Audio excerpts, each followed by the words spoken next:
Jóvenes, buenos días.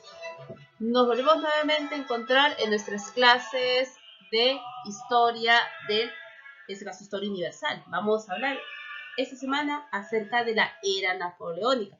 Seguimos hablando nuevamente de Francia. Por ello he colocado de fondo el himno de Francia, la llamada Marsellesa, que tú seguro ya lo sabías. A ver, ¿qué vamos a hablar en este tema?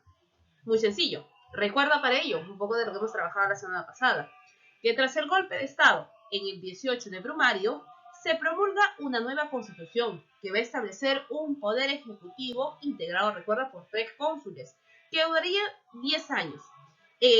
Todo el poder se va a concentrar en el primer cónsul. Y adivina quién era el primer cónsul, jóvenes. Napoleón Bonaparte, que tenía el apelativo del Gran Corso, que terminó al final gobernando Francia 14 años y medio. Y sobre todo se va a promulgar la Constitución del año 10, en este caso de 1802. A Napoleón se le va a otorgar un cargo vitalicio. Además, más tarde, en el año de 1804, se proclamaría emperador. ¿Ok, jóvenes? Entonces acompáñame a conocer un poco más acerca de esta era napoleónica y conocer a este personaje tan controversial en Francia. Así que, chicos, presten mucha atención e iniciemos con nuestra aventura.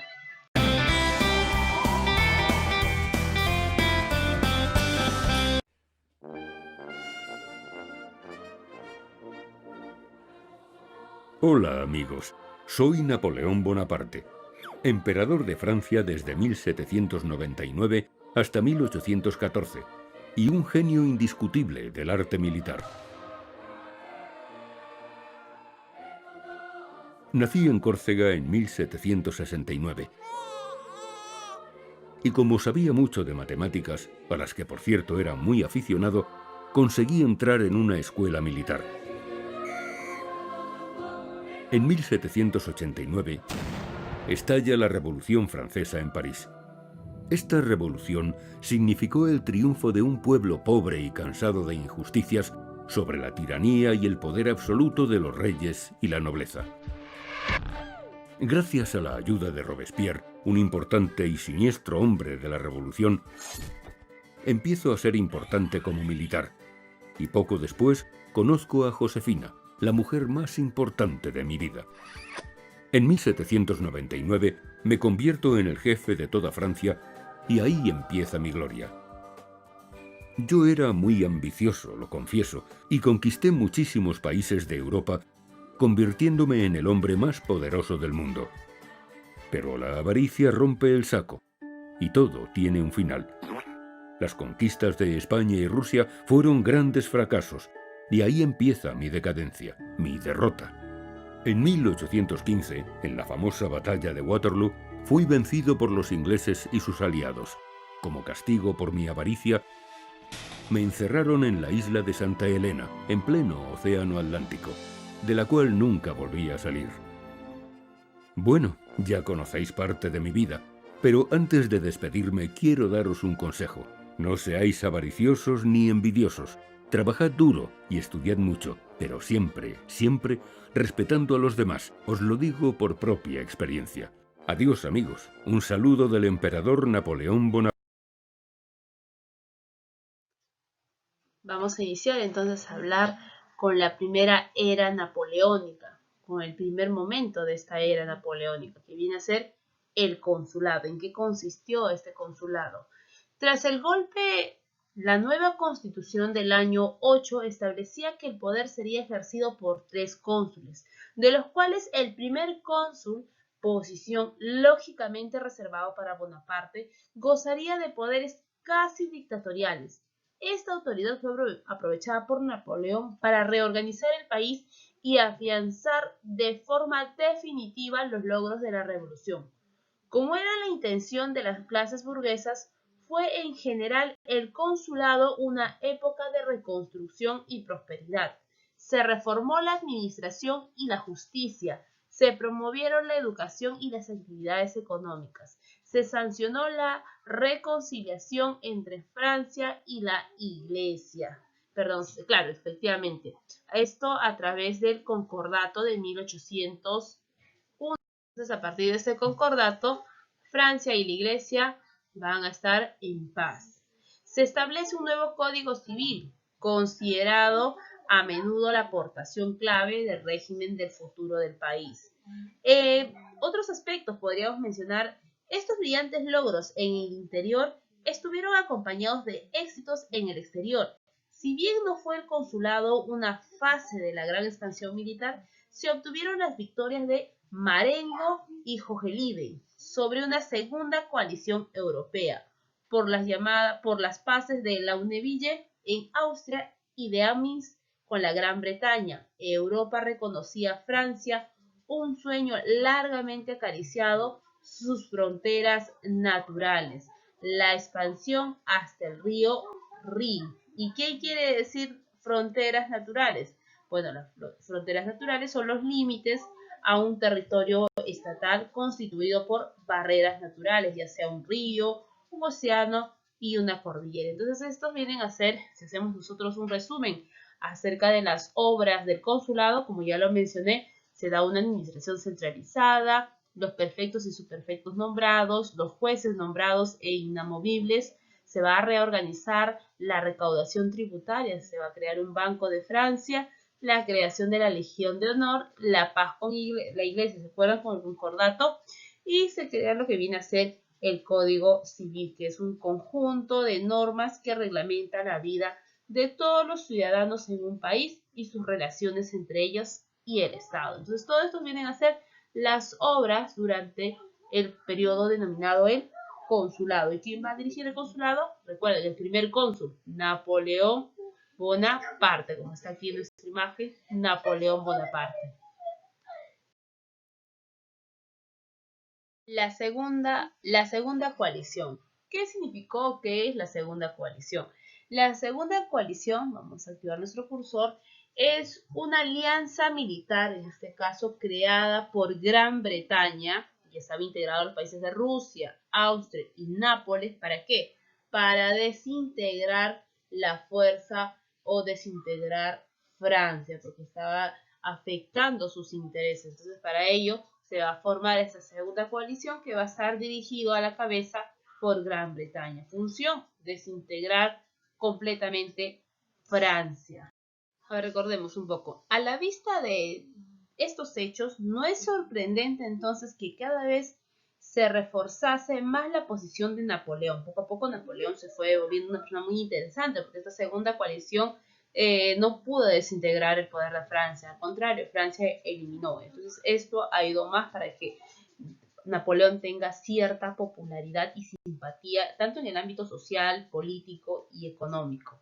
Recuerden que las sucesivas ampliaciones de su autoridad, recuerden que durante su primer gobierno, él fue un cónsul vitalicio, que va a culminar en 1804, con una ausencia del título, en este caso con la asunción, del título de emperador. Ya no va a ser cónsul, sino ahora se va a denominar el emperador, tras una consulta popular de resultados arrolladores. Entonces la gran cantidad de la población francesa había determinado que Napoleón en ese caso tenía que convertirse en un emperador. Por eso ahora en nuestra siguiente diapositiva nosotros vamos a hablar acerca del Imperio francés.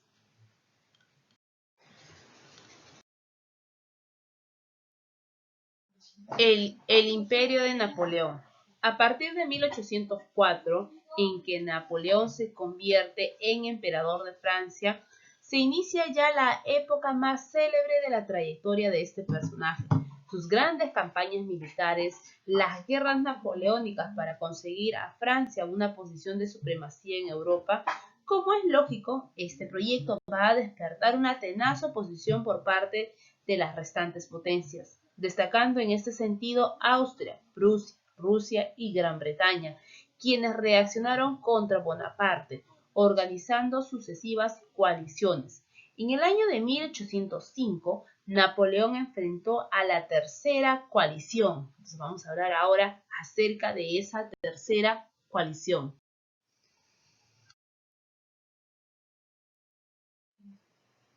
La tercera coalición. Recuerda que esta tercera coalición, donde Napoleón se va a enfrentar es en el año de 1805. Napoleón va a enfrentar esta tercera coalición que estuvo formada por ¿quién? Ahora vamos a activar nuestro cursor. Por Rusia, Austria y Gran Bretaña. En el mar, la flota francesa, aliada a la Armada Española, fue liquidada por Horatio Nelson en el decisivo combate de Trafalgar. Esta acción salvó a las Islas Británicas, en este caso las Islas Británicas, del peligro de una invasión. En tierra, en cambio, la fortuna sonrió ampliamente a los franceses. Los austríacos fueron vencidos en Ulm, la capital de los Habsburgo. Viena fue ocupada por Bonaparte. Y en Austerlitz, las fuerzas combinadas austro-rusas sufrieron una derrota aplastante en lo que la mayor parte de los analistas ha considerado siempre la más magistral de las batallas lideradas por Napoleón. La paz que siguió a estos hechos, firmado en Presburgo, consolida el dominio de Francia sobre Europa. Entonces todo esto viene a ser la tercera coalición.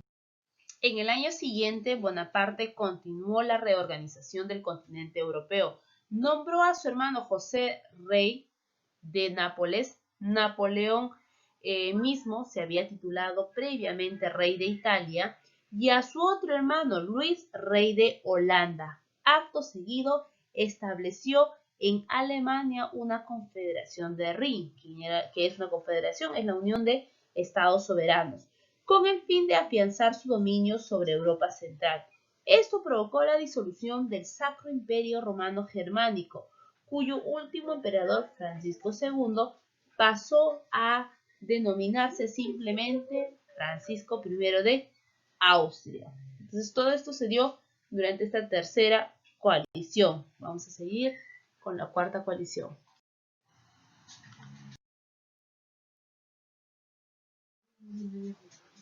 La cuarta y quinta coalición. Como todavía seguían las intromisiones de Francia en los asuntos tanto de Alemania como Prusia, los reyes Federico y Guillermo III de los respectivos países van a este caso a formar una cuarta coalición. En esta cuarta coalición, ¿quiénes van a ver, vamos a activar nuestro cursor? En esta cuarta coalición, ¿quiénes van a formar parte? Van a estar otra vez Gran Bretaña, va a estar Rusia y Prusia. En el campo de batalla de Jena, el ejército prusiano, considerado por muchos el mejor de Europa, fue aniquilado por los franceses. O sea, los franceses aniquilaron a estos prusianos, lo que permitió a Napoleón ocupar Berlín, ¿cierto? Ocupó Berlín. Desde esta ciudad, el emperador de Francia emitió el célebre decreto de Berlín, que tan decisivas consecuencias tendrá para el futuro de Europa. Entonces todo este suceso se va a dar en la cuarta. Y en la quinta coalición, ¿qué es lo que va a suceder en la quinta coalición? Antes de hablar un poquito acerca de la quinta coalición, vamos a hablar un poco acerca de este decreto que va a ser, en este caso, tan peligroso para Europa, en este caso el decreto de Berlín. El decreto de Berlín, ¿qué es lo que establecía? Establecía que Europa debía abstenerse de comercializar con Gran Bretaña. El objetivo, evidentemente, era arruinar el floreciente comercio británico y así forzar la rendición de este país. A partir de entonces, Bonaparte dedicó sus principales esfuerzos a asegurar la vigencia de este sistema continental, aunque primero debió culminar la lucha contra los rusos, favorecido en este caso por las pésimas condiciones climáticas. Finalmente, derrotado en Friedland, el zar Alejandro I firmó con Rusia la paz de Tilsit, por la cual hacía concesiones territoriales. Se transformaba en aliado de Napoleón y se integraba también en el bloqueo contra Gran Bretaña. Ahora bien, a partir de 1808, se hizo claramente visibles las dificultades que tendría Napoleón para asegurar el funcionamiento del bloqueo. dado que resultaba imposible vigilar todos los puertos de Europa y evitar el contrabando. Además, había algunos estados que se resistían a cerrar sus puertas al comercio inglés. En este sentido, la desobediencia de Portugal llevó a la invasión de este país con la complicidad del rey de España, Carlos IV, y su ministro Manuel Godoy. Ambos permitieron el paso de las fuerzas francesas por su país, esperando beneficiarse del reparto de Portugal. Sin embargo, la ambición de Bonaparte lo conduciría luego a ordenar la invasión de la misma España, donde terminó imponiendo como rey a su hermano José Bonaparte. Y esa historia ustedes ya lo conocen, se habló en Historia del Perú. Lo que Bonaparte no imaginó es que el pueblo español reaccionaría a estas noticias con una guerra de guerrillas que tuvo en jaque a las tropas francesas durante años, sin que pudieran nunca terminar de pacificar el país. Fue en España que el ejército napoleónico sufrió su primera derrota digna de tal nombre en el campo de la batalla de Bailén. Entonces, en esta batalla de Bailén, los españoles derrotan por primera vez a Francia. En el resto de Europa, la noticia de las dificultades francesas en la península ibérica dio origen entonces a formar. Entonces, aprovecharon este suceso que se dio en la batalla de Bailén, la derrota de Napoleón. Entonces, los demás países en Europa, ¿qué hicieron? Bueno, tenemos que formar ahora una quinta coalición, principalmente integrada por Austria y Gran Bretaña, y que fue barrida una vez más en Wagram. O sea que Napoleón les derrotó otra vez en la batalla de Wagram. A pesar de esta derrota de Wagram, se pudo apreciar o se dio evidencias de que acerca de largos años de lucha, el ejército de Napoleón ya no estaba en las mejores condiciones. Entonces esta quinta coalición, si bien es cierto, ganó Francia otra vez, ya no era el ejército de Napoleón, ya no era el mismo de hace años. Entonces ya poco a poco se podía apreciar sus debilidades. Igualmente, Austria, ¿cierto?, vencida de nuevo, fue ampliamente mutilada y anuló una alianza con Bonaparte mediante el matrimonio de como se ve en nuestra imagen, con quien se casó, con María Luisa de Habsburgo, hija de Francisco I, quien se convirtió en la madre del único hijo legítimo del emperador de Francia, Napoleón II. Estos años, de 1809 a 1811, marcan el punto culminante del imperio napoleónico. Entonces, aquí Napoleón se casó con María Luisa de Austria para tener cierta alianza con este país, Austria. Y muy aparte que también Austria sufrió ciertas mutilaciones de su territorio. La sexta coalición. En el año de 1812 se iniciaron los acontecimientos que llevaron a la caída definitiva con la ruptura entre Francia y el zar. Cada vez más descontento por la negativa del Corso a ceder a sus ambiciones en Europa Occidental, mientras por su parte los franceses expandían sin cesar, Napoleón contestó al abandono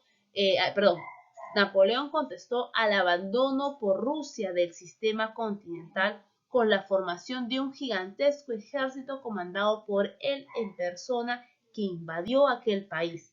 Esta campaña de Rusia ha pasado a la historia como uno de los mayores desastres de la guerra de todos los tiempos, expuestos al hambre y sobre todo al frío, por el terrible clima de aquellas regiones y por las estrategias rusas de destruir su propio suelo para privar de provisiones y refugios a los invasores, llamado la táctica de tierra arrasada.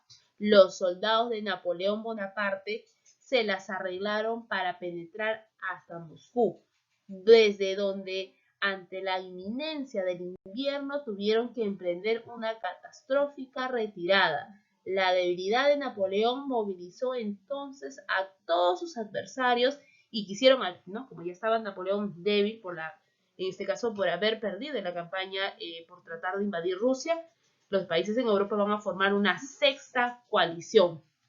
Esta sexta coalición va a estar integrado por España, Prusia, Rusia, Gran Bretaña, otra vez Gran Bretaña, Austria y Suecia. Mira, Austria, a pesar de que habían tenido cierta alianza de casar a la hija de Fernando, en este caso rey de Austria, con Napoleón, aún así Austria quería otra vez derrotar a Francia.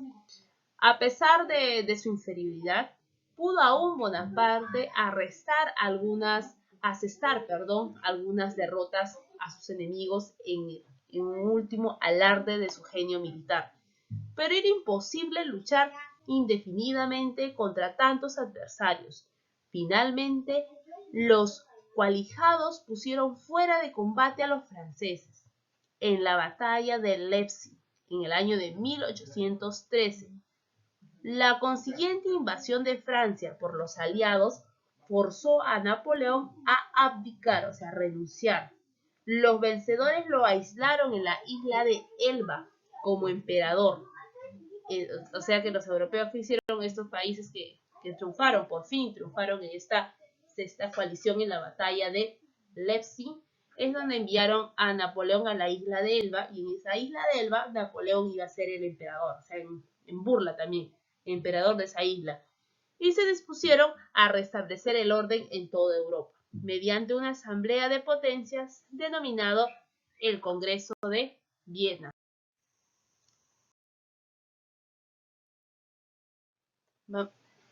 La séptima coalición. Vamos a hablar un poco otra vez del retorno de Napoleón y sobre todo de su caída definitiva.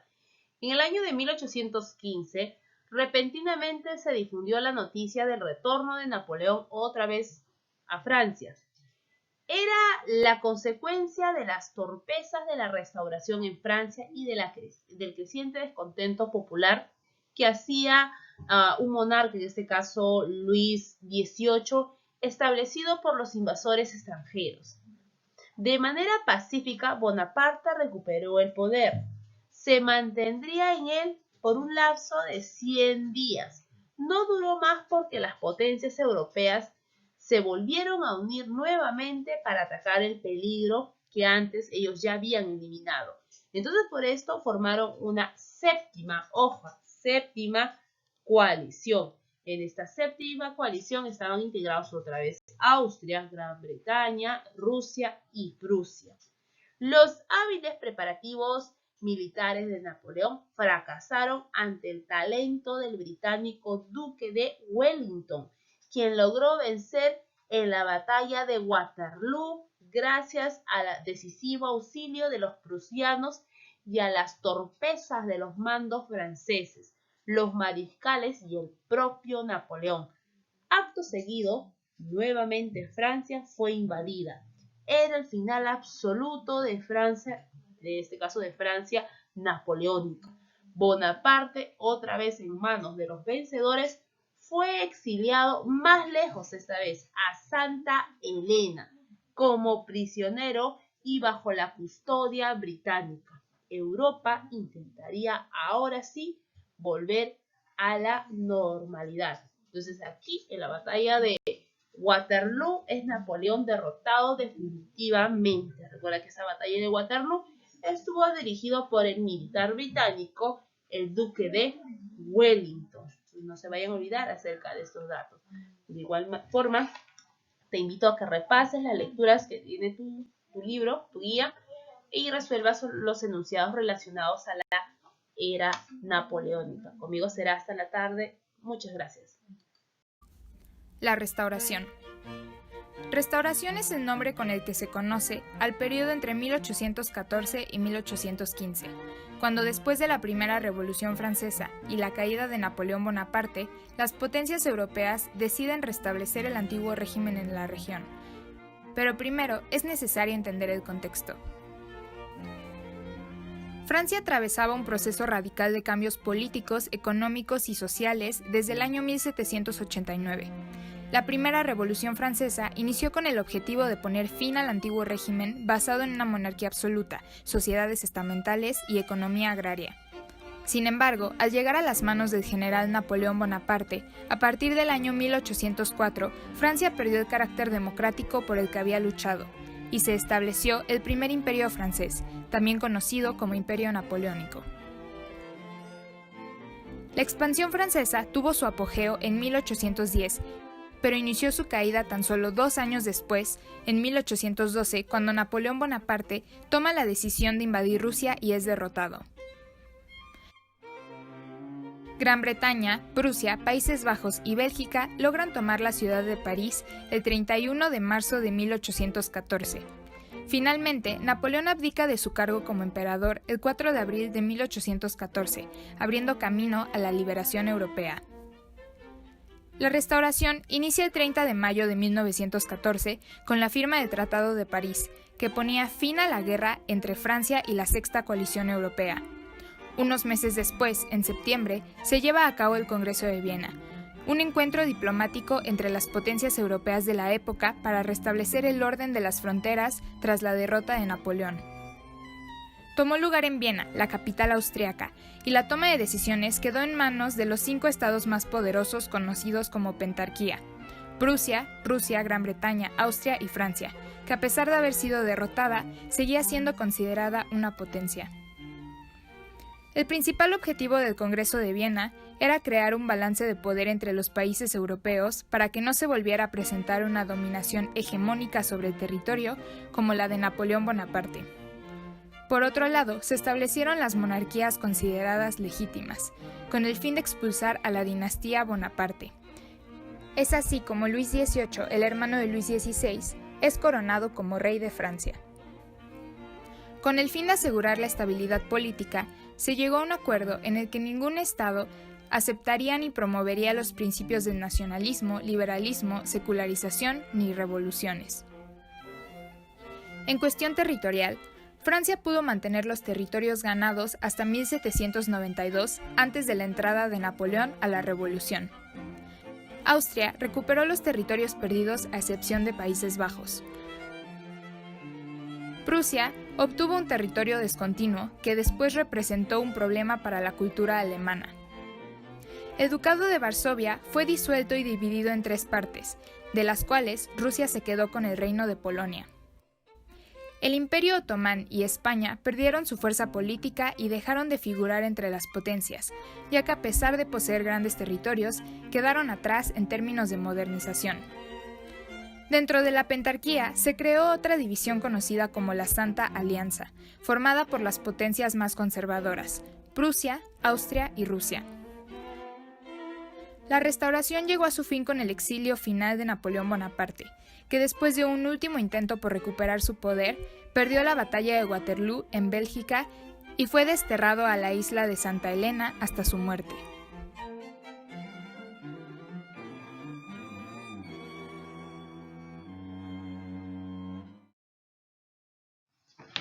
El Congreso de Viena.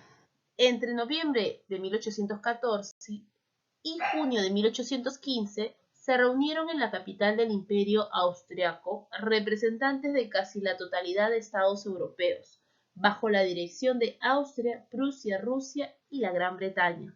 Se tomaron acuerdos que definirían el nuevo orden de Europa.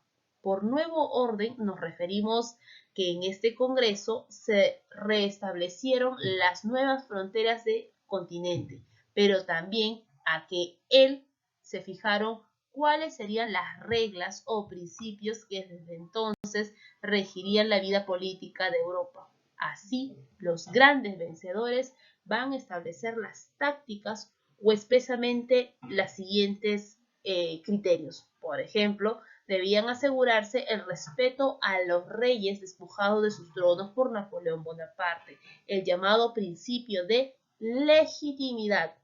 Siguiente, debía evitarse el excesivo engrandecimiento de algún estado, porque pudiese representar una amenaza para el orden. A eso se denomina principio de equilibrio. Las grandes potencias asumirían una especie de supervivencia de los asuntos europeos, reuniéndose en congresos para discutir los asuntos que fueran presentándose. Es un principio de coordinación. Entonces, en base de esos 3 principios, se va a regir toda Europa y eso va a quedar sellado y va a estar con las respectivas firmas de los delegados que van a asistir a ese congreso en la llamado Congreso de Viena, ¿no? Una asamblea que intentó dar a Europa un ordenamiento que asegurase una paz más duradera. Entre los personajes de la asamblea vamos a destacar al delegado de Gran Bretaña, el vizconde Catherine, y el representante de la postura de aquel país de evitar peligrosas supremacías en Europa. Tenemos al rey Alejandro, en este caso Alejandro zar de Rusia, quien aspiraba por su parte a consolidar la posición de su país en Europa, convirtiéndose en tutor y garante de la paz. El canciller austriaco, príncipe de Metternich, fue el auténtico director de los debates del Congreso, adversario de las ideas de revolución. No era, sin embargo, un fanático partidario de restablecer el antiguo régimen. Entonces ellos fueron los principales personajes de esta asamblea. Vamos a hablar entonces ahora acerca de las obras, o qué es lo que va a traer este llamado Congreso de Viena. Las obras del Congreso de Viena y el nuevo mapa de Europa. Entre las obras podemos destacar dos nuevos principios, llamado nuevos principios y nuevas fronteras. Los nuevos principios, lo que ya expliqué hace un momento acerca del principio de equilibrio, legitimidad y la coordinación. Y las nuevas fronteras, el llamado reordenamiento del mapa de Europa. Esto de aquí es un resumen, ¿no? Un resumen de lo que avanzamos o expliqué en nuestra anterior diapositiva. Y el nuevo mapa de Europa. ¿Cómo es eso del nuevo mapa de Antes de hablar acerca del nuevo mapa de Europa, un dato adicional es que en el aspecto territorial el Congreso tomó principalmente los siguientes acuerdos con respecto a lo que vamos a hablar ahora acerca del nuevo mapa de Europa. Se va a dar, en este caso, Francia, despojada de todas sus conquistas, sería rodeada de una serie de estados barrera que evitarían algún intento futuro de expansión. Estos estados serían de sur a norte, tenemos a Cerdeña y Piamonte, la Confederación Helvética, Prusia, a la que se otorgarían los territorios de esta región, y los Países Bajos, que incluirían lo que viene a ser Holanda y Bélgica. Gran Bretaña, por su parte, a través de la obtención o el reconocimiento de diversas posesiones insulares, se consolidó como la mayor potencia marítima del mundo. En la Europa central se organiza una confederación germánica, en vez del fenecio Sacro Imperio de 39 estados independientes, que sería presidido por el emperador de Austria. La península itálica, que había sido unificado por Napoleón, fue fragmentado en 8 estados, la mayoría de los cuales fueron colocados bajo la tutela de Austria. Así, esta potencia, que como ya vimos controlaba también la Confederación Germánica, siguió siendo uno de los países pilares de Europa. Y por último, Rusia, engrandecida con Finlandia y el dominio por el Reino de Polonia, no obtuvo, sin embargo, la posesión de árbitro de los asuntos europeos a los que aspiraba el zar. Entonces, en resumen, tenemos aquí nuestro mapa conceptual. Nosotros, ¿qué podemos decir acerca del nuevo mapa de Europa, ¿no? Se da la contención de Francia, de evitar que esta vuelva a expandirse, supremacía marítima británica, y aquella va a liderar, recuerda, cuando se armó los diferentes enfrentamientos contra Napoleón. Gran Bretaña es la que va a estar a la cabeza en contra de las ideas expansionistas de Francia. Se da la fragmentación de Italia y Alemania. Austria es garante del orden. Se le va a otorgar una gran cantidad de estados. Va a estar bajo la tutela de Austria. Luego tenemos, se da la expansión limitada de Prusia y Rusia. Entonces, estos son los principales acuerdos para la reorganización del nuevo mapa de Europa. La Santa Alianza. Esta iniciativa del zar obedecía tanto a su carácter místico como a su deseo, que ya mencionamos, de convertirse en director de la política europea.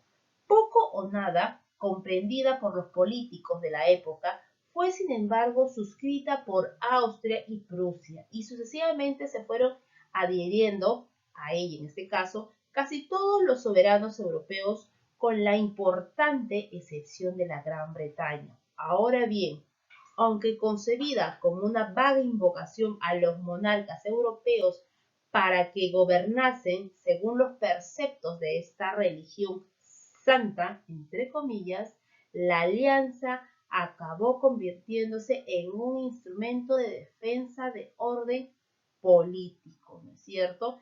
Recuerda que Alejandro, zar de Rusia, es el que va a formar esta llamada, va a estar a la cabeza de esta llamada Santa Alianza. ¿Quiénes van a integrar? Va a integrar, aquí está en nuestro mapa, tenemos al Imperio acá vamos a señalar, aquí está el Imperio Austriaco, luego tenemos a Prusia y al Imperio Ruso, liderado por Alejandro I. Recuerda que él va a ser la cabeza de esta Santa Alianza.